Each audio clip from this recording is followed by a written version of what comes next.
Pani Puri. This popular Indian street food doesn't need any introduction. Without wasting time, let's head to the kitchen and check out the recipe.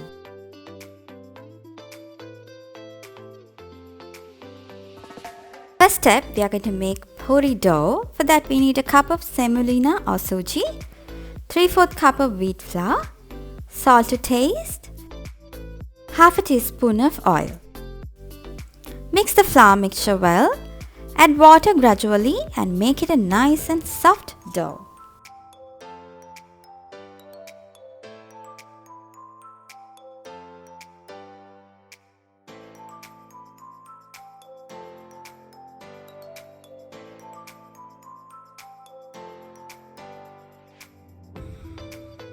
As you can see, the flour mixture has come together to a nice and soft dough.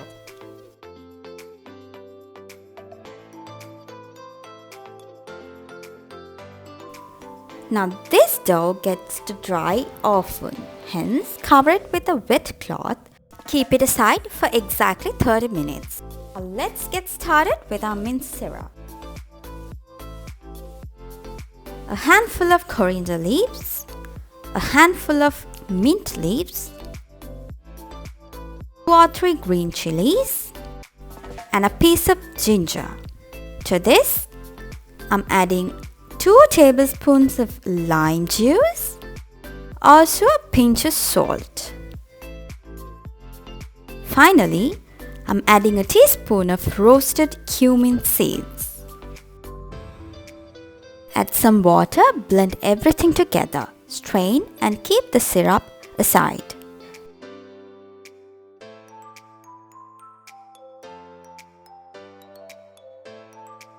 Next step is to make the sweet chutney. For that, I'm adding jaggery, which I've soaked in the hot water for a couple of minutes, tamarind extract,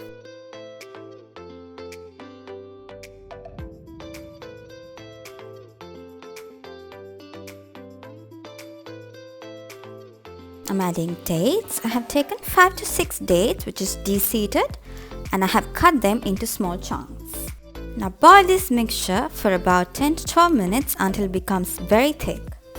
As you can see, my chutney is almost ready, which has become very thick, and I'm adding a teaspoon of chili powder and a pinch of salt to taste. Mix everything together, let it cool, and make it a nice paste and keep it aside.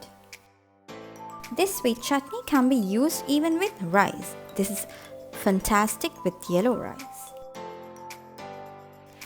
Now we are going to make the filling. For that, I'm using a boiled potato. To that, I'm adding chopped onions and chilies. I'm adding a pinch of chaat masala. I'm adding salt and pepper to taste. Our potato filling is ready. Garnish it with some chopped coriander leaves and keep it aside. Now it has been exactly 30 minutes. Let's go and check our dough. Look at the dough, it has become soft. Since this dough becomes very dry, always cover it with a wet cloth. Make sure to fly your working area and the rolling pin. In this way, we can prevent it from sticking with the dough.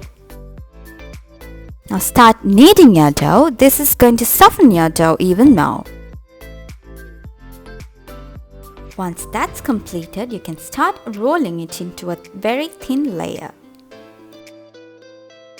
If you have a muscle man at home, seek their help. Now my husband is helping me to roll this into a very thin layer. Once you roll it into a very thin layer, use a cutter and cut them into small round shapes.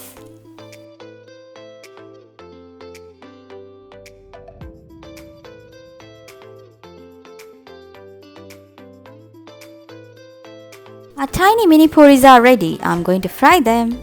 To get a puffed puri, always bathe it with the hot oil, but be very careful at this stage. My first batch of puris are ready. Look how lovely it is. The puris should turn into a lovely golden brown in color. I have been frying my puris in low flame very patiently. My fluffy, crispy mini puris are ready. Preparing Pani Puri is a lengthy task, but it's worth it because that's the only healthier option to taste this yummiest street food. Look how crispy my puris are.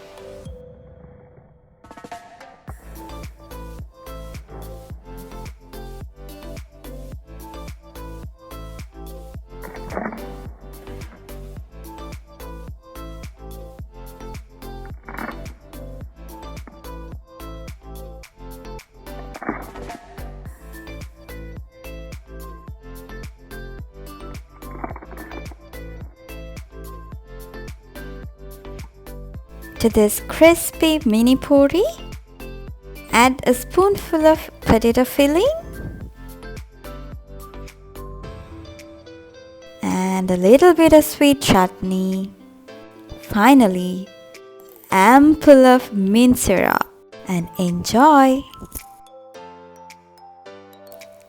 Potato filling, sweet chutney stuffed crispy puri drenched in sour and spicy mint flavored water easily fills one's mouth and takes taste buds on a journey of heaven.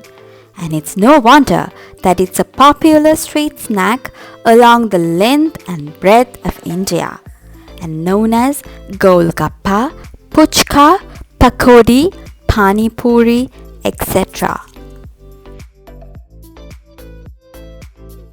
There are two types of people who like to eat Pani Puri.